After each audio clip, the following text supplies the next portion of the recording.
آواز حق پر لبیک کہتے ہوئے پہنچتے ہیں، ان کو یہ گھر مبارک ہو، اور اہل شرک و لال شہباز کے اندر کے دربار کا حج مبارک ہو۔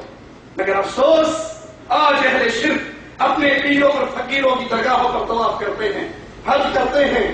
ایک حاجی کہتا ہے ہم پوری فیملی کا ٹرپ لے کر، بس لے کر فیصل آباد سے آئے، کوئی کہتا ہے ہم عدرون سندھ سے آئے ہیں۔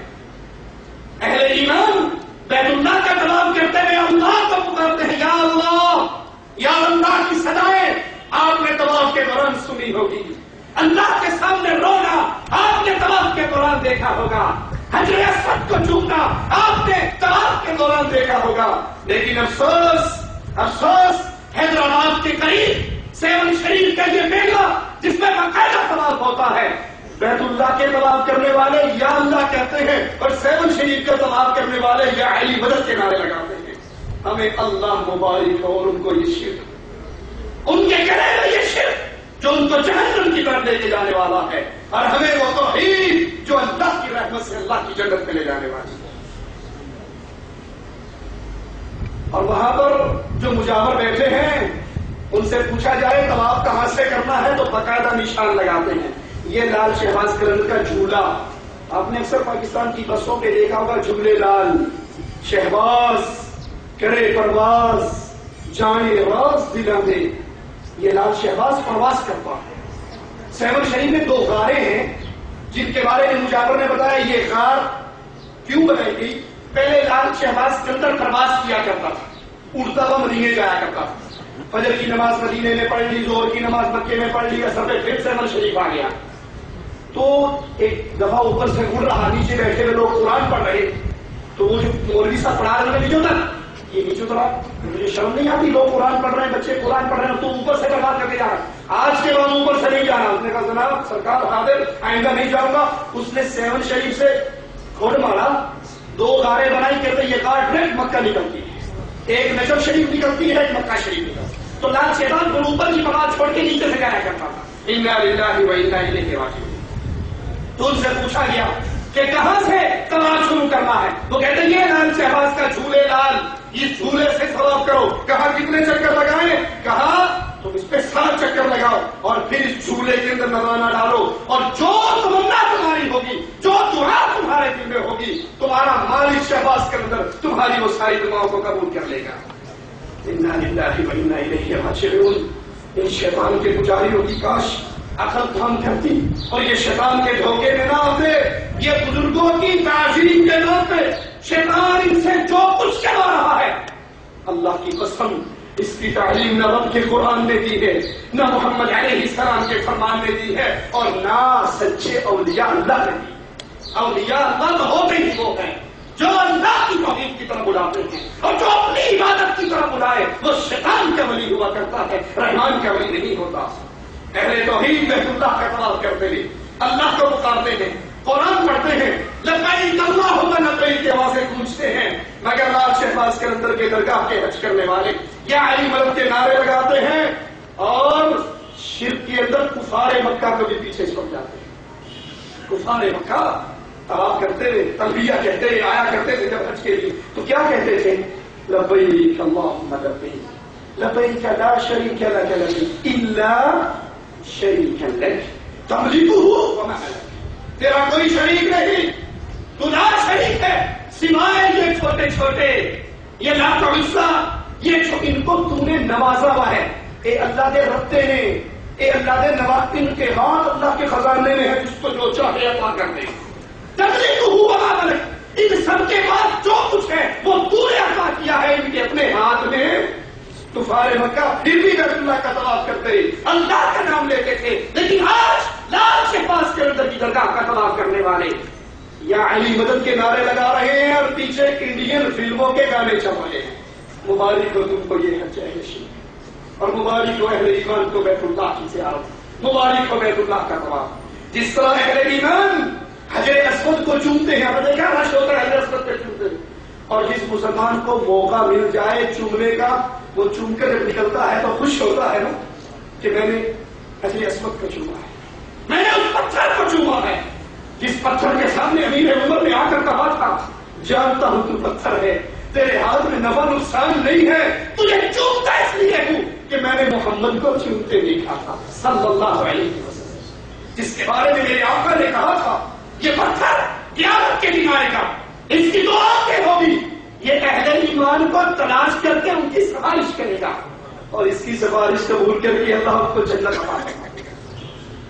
جس طرح ہم نے بیت اللہ میں حجر اسود کو چومتے ہوئے لوگوں کا جوش دیکھا، اسی طرح ہم نے لال شہباز کلندر کی قبر کو چومتے ہوئے لوگوں کا اجتماع دیکھا، اور چھوٹی سی کھڑکی ہے جس میں مرید داخل ہو کر سر داخل کر کے بابا لال شہباز کلندر کی درگاہ کو چوم رہے، اور جو چومنے میں کامیاب ہو جاتا ہے وہ باہر نکل کر یا علی مدد کے نعرے لگاتا ہے، لا حول ولا قوت الا باللہ۔ اے اہل توحید، یہ توحید کی دعوت کی ذمہ داری تمہارے سروں پر ہے، تمہارے کندھوں پر ہے، مجھ سمیت ہر بھائی یہ غور کرے، اللہ کی توحید کا یہ آوازہ میں نے کہاں رکھے لایا ہے، جتنی میری طاقت ہے اتنا قیامت کے دن مجھ سے سوال ہونا۔ اہل ایمان حج کرتے ہوئے مینا میں جا کر رمی کرتے ہیں یا نہیں؟ وہ منظر آپ کے سامنے ہے، مینا میں رمی کرنے کا۔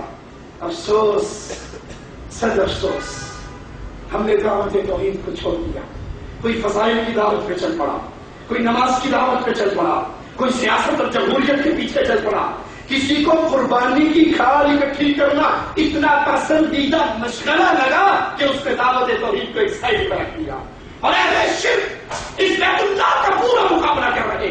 ہم نے وہ منظر دیکھا، لال شہباز کلندر کے دربار کے حاجی طواف کر کے 7 چکر کاٹ کے دعا مانگ کے جھولے لال میں چندہ ڈال کے پھر ایک ڈھیری بنی تھی وہاں پہ آگے 7 پتھر مارتے، لا حول ولا قوت الا باللہ۔ اور پتھر مارنے والا، ایک پتھر مارنے والے سے پوچھا گیا یہ کیا کرتے ہو؟ کہا حاجی صاحبان جس طرح مدینے میں جاتے ہیں اور مدینے میں 3 مقام بنے ہوئے ہیں پتھر مارنے کے، 3 مقام کہاں بنے ہوئے ہیں؟ مکہ میں۔ اور وہ کہتا نہیں مدینے میں بنے، ان کا حاجی مدینے میں پورا ہو جاتا ہے، انہیں مکہ آنے کی ضرورت نہیں پڑتی۔ کہاں مدینے میں 3 مقام ہیں، وہاں پتھر مارے جاتے ہیں، اور وہ پتھر کیوں مارے جاتے ہیں؟ ایک جگہ پہ شیطان نے آ کر اسماعیل علیہ السلام کو بہکایا، اسے وہاں پتھر پڑے، دوسرے مقام پر شیطان نے آ کر ہاجرہ کو بہکایا، اس کو وہاں پتھر پڑے، تیسرے مقام پر ابراہیم علیہ السلام کو بہکایا، پھر اس کو پتھر پڑے۔ وہ 3 مقام ہے شیطانوں کو کنکریے مارنے کے۔ اسی طرح یہ مقام بھی شیطان کو کنکری مارنے کا ہے۔ کیوں؟ یہاں پہ لال شہباز کلندر بیٹھا کرتے تھے، اور جو ان کے مرید آتے تھے تو یہاں پہ شیطان ان کو روکا کرتا تھا کہ تم شہباز کلندر کے پاس کیا کرنے کے لیے جا رہے ہو؟ تو یہاں حکم ہوا کہ اس کو پتھر مارو۔ عثمان بروندی کے پاس جب لوگ آتے تھے، جس کو لال شہباز کہا جاتا ہے، جب لوگ آتے تھے تو وہ شیطان روکتا تھا آگے نہ جانا۔ پھر اس جگہ پہ حکم ہوا کہ شیطان کا مقام ہے 7 کنکر مارو۔ ہم کہتے ہیں وہ جو حج کا مقام جہاں پہ 7 کنکریاں ماری جاتی ہیں، اس کا حکم تو ہمیں محمد رسول اللہ نے دیا۔ خذوا عنی مناسککم، حج کے طریقے محمد علیہ السلام نے ہمیں سکھائے، اور وہاں مارے جاتے ہیں۔ تم کہتے ہو کہ ہاں یہاں پر بھی لال شہباز کلندر کے دربار پر بھی 7 کنکریاں مارنے کا حکم ہوا۔ اللہ کا واسطہ دے کر پوچھتا ہوں یہ حکم قرآن میں ہوا یا حدیث میں ہوا، یا یہ وحی تم پہ اتری؟ یہ حکم کہاں ہوا اور کسے ہوا؟ جس طرح مومن حجر اسود کو چومتے ہیں، درگاہوں کی جانیے اہل شرک چومتے ہیں، یہاں اللہ کے نام پہ قربانی دی جاتی ہے۔ اور لال شہباز کلندر کے دربار پہ بہت بڑا بورڈ لگا، بکرا، بیل، چاول، گھی، یہ ساری نیاز دے کر پکی رسید لینا، کیونکہ جانتے ہیں کہ ملنگ بیچ میں ڈنڈی مار لیتا ہے، اور یہ بھی جانتے ہیں کہ جب ملنگ ڈنڈی مارتا ہے بابا شہباز نیچے پڑا ہوا کچھ کر سکتا، وہ تھلو تھلو کہہ رہا چلو بھائی میرے نام پہ کھاؤ اسی کے، وہ بیچارہ کچھ نہیں کر سکتا۔ اس لیے بڑا سارا بورڈ لگا کہ جس نے بابا جی کے نیاز پہ بکرے اور بیل دینے ہیں وہ دے، لیکن کسی ملنگ کو نہ دے، ادارے میں دے کے پکی رسید لے کر جائے۔ اللہ کے گھر کی قربانی یہ ہے جو درگاہوں کے قربانی ہیں۔ اللہ کے گھر پہ حاجی آ کر تمام صحیح کرنے کے بعد بال کٹواتے ہیں، ٹنڈ کرواتے ہیں، تو درگاہوں کے مجاور وہاں پر آنے والوں کو آپ نے دیکھو کئی بچوں کی لمبی ایک ریٹ چھٹی ہوئی ہوتی ہے، ایک لمبے بال ہوتے ہیں